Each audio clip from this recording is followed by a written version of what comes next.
تو ایرانی media reports میں ایرانی ہلال احمر کے سربراہ کے حوالے سے بھی بتایا گیا کہ ہیلی کاپٹر کا حادثہ جو ہے شکار ہونے والے کچھ افراد کی لاشیں جلنے کی وجہ سے ناقابل شناخت ہو گئی ہیں۔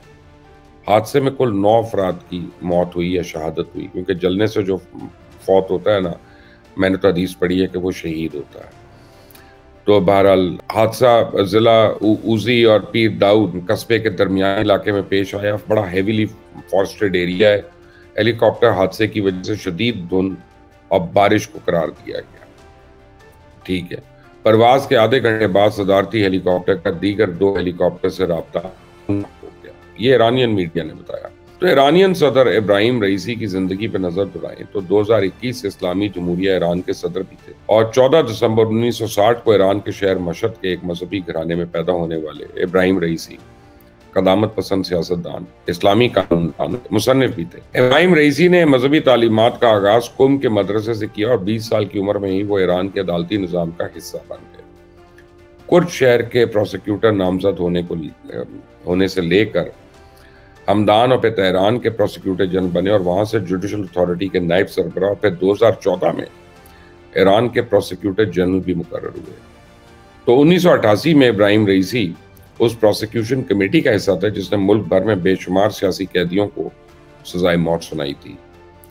ابراہیم رئیسی 2021 میں 62.9% ووٹوں سے 8ویں صدر منتخب ہوئے۔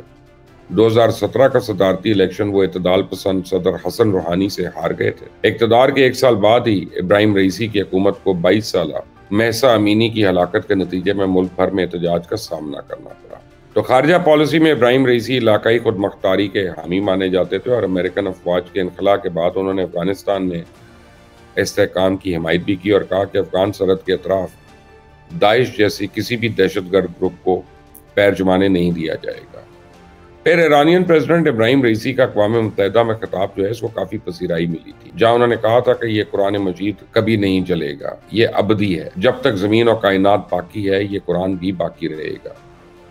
تو ابراہیم رئیسی نے شام کے ساتھ اسٹریٹجک روابط مستحکم کیے، یمن میں سعودی ناکہ بندی کی شدید مخالفت کی، یوکرین جنگ میں روس کی حمایت کا اعلان کیا۔ 2023 کے دورہ چین میں صدر شی جی پنگ سے ملاقات کے نتیجے میں دونوں ممالک نے 20 معاہدے کیے، اور کچھ ہی دن بعد ابراہیم رئیسی کی قیادت میں ایران اور سعودی عربیہ نے 2016 سے منقطع سفارتی تعلقات بھی بحال کر لیے۔ انہوں نے غزہ جنگ میں اسرائیلی جارحیت کی شدید مذمت کی، اور کہا کہ امریکہ کی مدد سے اسرائیل غزہ میں فلسطینیوں کی نسل کشی کر رہا ہے۔ تو پچھلے مہینے اپریل میں صدر ابراہیم رئیسی نے پاکستان کا 3 روزہ دورہ کیا، جس میں دونوں ملکوں نے باہمی تجارت 10 ارب ڈالر تک بڑھانے کا عہد بھی کیا۔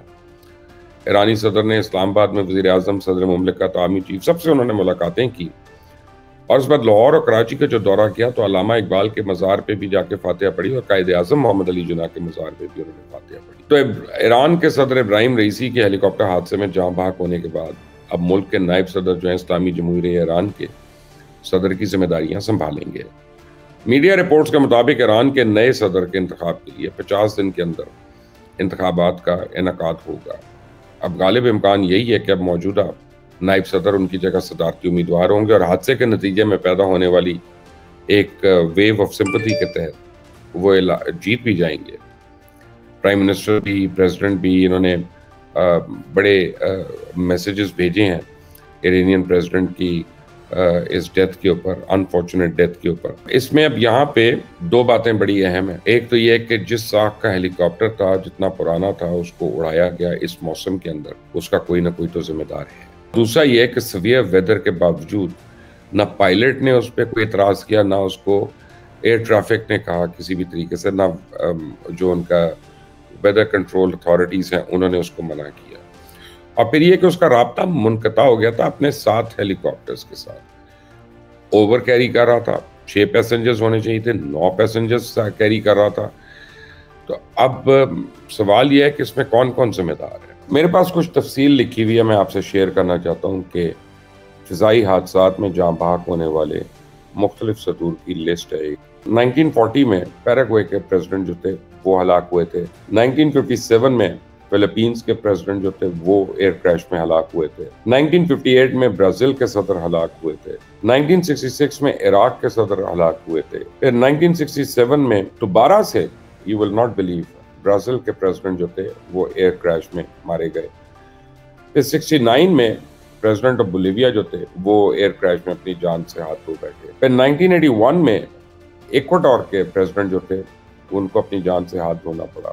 1986 میں موزمبیق کے پریزیڈنٹ جو تھے وہ ایک فضائی حادثے کا شکار ہوئے. 1988 میں پاکستان کے صدر جنرل ضیاء الحق انتہائی اہم شخصیات کے ساتھ بہاولپور سے C-130 ان کا جو ہے وہ کریش کر گیا مسٹیریس حالات میں, اور آج تک نہیں پتا چلا ہمیں کہ اصل حقیقت کیا ہے. 1994 میں روانڈا کے صدر, 1994 میں ہی برونڈی کے صدر, اور 2004 میں میسیڈونیا کے صدر, اور پھر 2010 میں پولینڈ کے پریزیڈنٹ, اور اب 2024 میں ایران کے صدر ایک فضائی حادثے میں ہم سے جدا ہو گئے.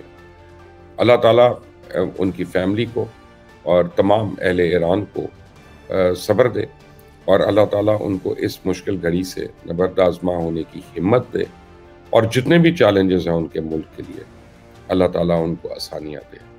اس چینل کو سبسکرائب کریے گا, بیل آئیکن کو پریس کریے گا, مزید اپڈیٹس جیسی آتی ہیں میں آپ کو انفارم رکھوں گا. انٹل دی نیکسٹ ٹائم, اللہ حافظ.